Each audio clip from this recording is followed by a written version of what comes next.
What is going on, guys? I am the FD Guru, bringing to you guys a Friday edition of my NBA DFS podcast.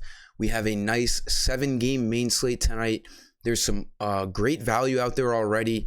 There usually is, at least for me. I can usually pick some things out.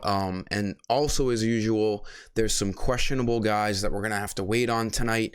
These 5 plays that I'm giving you are, my favorite plays in the early afternoon. Things are subject to change as we get closer to lock, with guys getting ruled out. But nonetheless, more often than not, these guys that I give in this video are usually still great value plays around lock. So let's get right into it. Like this video, make sure you're subscribed. I appreciate you guys for tuning in as always. And to jump things off here, Trey Young at point guard is a chalky play tonight. His price hasn't gone up. He should be closer to 10,000 in my opinion. I think he's going to be pretty high owned in a great matchup against the Spurs. It's got a pretty close spread.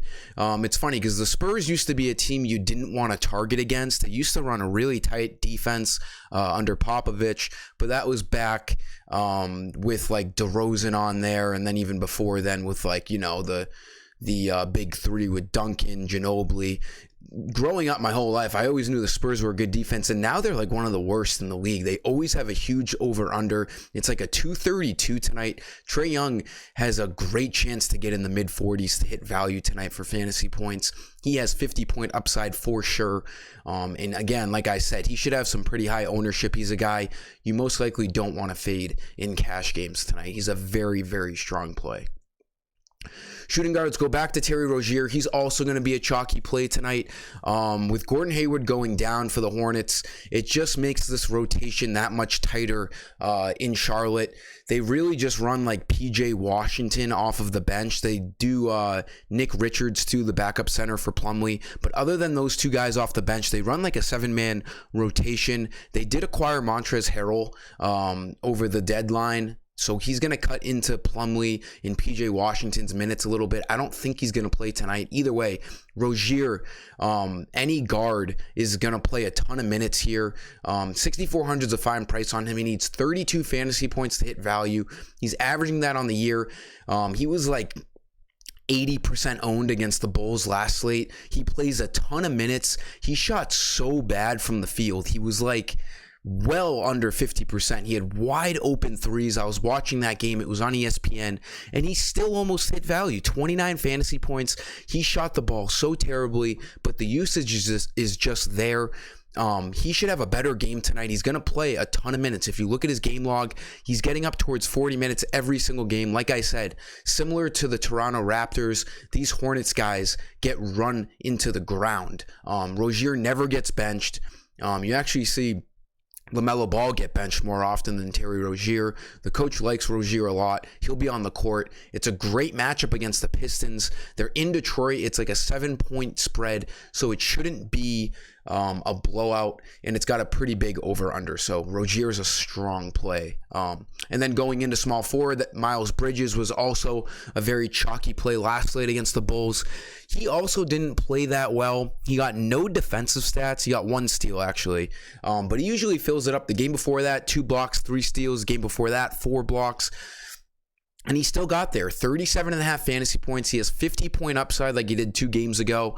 And he's up for the most improved player of the year for sure. He's becoming a star. 7,400. His price went up $400. Still not high enough. He needs 37 fantasy points to hit value. He's averaging 37.9 on the year, and he has 50 to 55 point upside tonight. It's a great matchup against the Pistons. He's a guy that I am definitely targeting at small forward. Power forward, a huge reason why we didn't really have much success last night is I faded Jerami Grant. Probably a bad idea at that price tag at 5,200, but I had been kind of hawking his game log, and he hadn't been playing well. 3 straight games he didn't hit value. Played really well last night. Defensive stats came out. He kind of did a little bit of everything. Even when they got kind of blown out, he still played 30 minutes. They have no Trey Lyles after the deadline. So maybe a couple more minutes in Grant's favor. He got 37, and until his price goes up to like over 6,000, you should be targeting him. I should have been targeting him last night. That was a bit of a screw up on my end. 5,200. He needs 26 fantasy points. He's averaging 32 on the year. He's a great play. As we all know, the Charlotte Hornets have a really bad defense. And then we're going to stick on the Pistons side. I love this Hornets and Pistons game. Let's go to Kelly Olynyk. He's now minimum price. He was like 40% owning cash games last night. He'll probably be around 40 to 50% again tonight. He came off the bench, saw 20 minutes. He sees all the usage off the bench. He's like the main guy when all the starters are sitting. A huge reason why he saw extra minutes is because Trey Lyles is now traded. They have no other big man. It's Isaiah Stewart, Jerami Grant, and Kelly Olynyk. Grant and Stewart start, so Olynyk's really the only big guy coming off the bench now. And he only saw 20 minutes.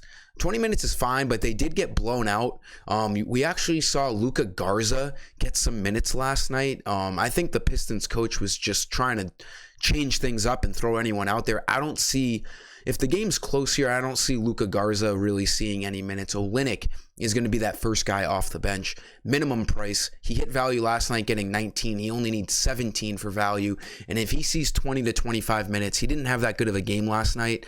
He should get low 20s to mid 20s in fantasy points. He's a very, very strong minimum priced punt play, especially on FanDuel, where I haven't looked on DraftKings yet, but FanDuel, he's multi-position eligible, so it even makes him more chalky for tonight. That was on today's video, guys. Thank you for tuning in. Let's get after it tonight. Let's have a huge night, a nice slate. Start off our weekend, and we have Super Bowl Sunday coming up. Very exciting. Hope you guys get on my site, get a part of my lineups so we can cash in all together. Until next time, I am the FD Guru, and I am signing off. See ya.